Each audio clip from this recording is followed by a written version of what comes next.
ഇന്ന് മനുഷ്യൻ നേരിടുന്ന ഏറ്റവും പ്രധാനപ്പെട്ട വെല്ലുവിളി മാനസികമാണ്, ശാരീരികമല്ല.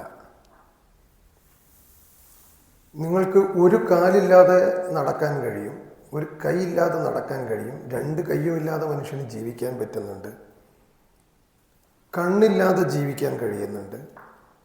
ഏതൊരു അവയവങ്ങളും ഡാമേജ് സംഭവിച്ചാൽ നിങ്ങൾ ജീവിക്കും. പക്ഷേ നിങ്ങളുടെ മനസ്സ് പതറിയാൽ നിങ്ങൾക്ക് പിന്നെ ജീവിതമില്ല. ശരീരത്തിൻ്റെ അസ്വസ്ഥതകളെ മറന്നുകൊണ്ട് എത്രയോ ആളുകൾ നിരന്തരമായ അവരുടെ ജോലിയിൽ ഏർപ്പെട്ടുകൊണ്ടിരിക്കുന്നുണ്ട്. പക്ഷേ മനസ്സ് പതറിക്കഴിഞ്ഞാൽ, മനസ്സ് നമ്മളിൽ നിന്ന് വിട്ടുകഴിഞ്ഞാൽ പിന്നെ നമ്മൾക്കൊരു ജീവിതമില്ല. ആധുനിക സമൂഹം ഇന്ന് നേരിട്ടുകൊണ്ടിരിക്കുന്നത് ഈ വലിയ വിപത്താണ്.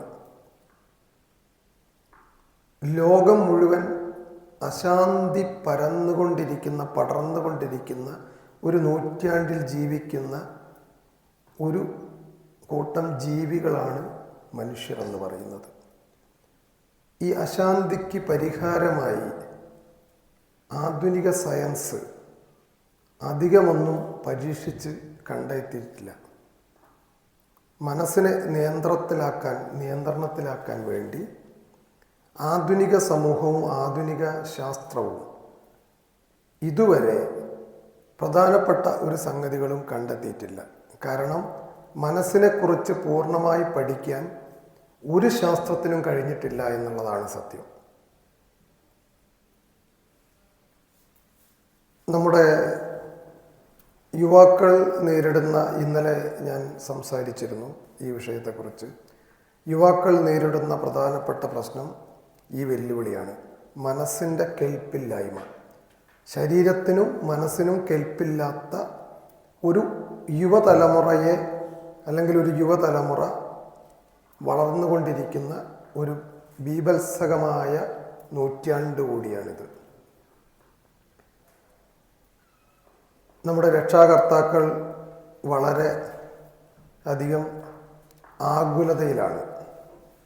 നമ്മുടെ അധ്യാപക സമൂഹം, അധ്യാപകരോട് ചോദിച്ചാൽ അറിയാം നിങ്ങൾക്ക്, അധ്യാപക സമൂഹം വളരെ ആകുലതയിലാണ്. നമ്മുടെ കുടുംബങ്ങൾ അന്തഛിദ്രമായി കഴിഞ്ഞിട്ടുണ്ട്. കുടുംബ ബന്ധങ്ങൾ പാടെ മാറിക്കഴിഞ്ഞു. കുട്ടികളും അതുപോലെ തന്നെ മാതാപിതാക്കളും തമ്മിലുള്ള അകൽച്ച വർദ്ധിച്ചു വരുന്ന കാലഘട്ടമാണ്. ഇങ്ങനെ അകൽച്ചയുടെ ഒരു തത്വശാസ്ത്രം, വെറുപ്പിൻ്റെ ഒരു തത്വശാസ്ത്രം, ഭയത്തിൻ്റെ ഒരു തത്വശാസ്ത്രം വളർന്നുകൊണ്ടിരിക്കുന്ന ഒരു സമൂഹത്തിലാണ്, ആധുനികമെന്ന് നമ്മൾ പേരിട്ട് വിളിക്കുന്ന ഈ സമൂഹത്തിലാണ് നമ്മൾ ജീവിക്കുന്നത്. ഇതിന് എന്താണ് പരിഹാരമെന്ന് ലോകം മുഴുവനുള്ള ആകാംക്ഷാഭരിതരായ ആളുകൾ ഉറ്റുനോക്കുന്നുണ്ട്, ഇതിനുള്ള പരിഹാരം കണ്ടെത്താൻ വേണ്ടിയിട്ട്. ഇതിന് മരുന്നില്ല, ഇതിന് മന്ത്രമില്ല, ഇതിന് ശാസ്ത്രത്തിൽ ഒരു ടോണിക്കില്ല. ശാസ്ത്രീയമായി ഇത് ഉള്ളോട്ട് കഴിച്ചു കഴിഞ്ഞാൽ മാറുന്ന ഒരു അസുഖവുമല്ല.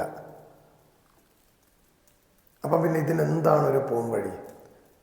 നമ്മുടെ ഈ സമൂഹം നേരിടുന്ന ഈ വെല്ലുവിളിക്ക് എന്താണ് ഒരു പരിഹാരം? ഈ പരിഹാരം നമ്മൾ മനസ്സിലാക്കേണ്ടത്, ഏക പരിഹാരം എന്ന് പറയുന്നത് നമ്മളെക്കുറിച്ച് കൃത്യമായ ബോധം ഉണ്ടാക്കിയെടുക്കുക എന്നുള്ളതാണ്.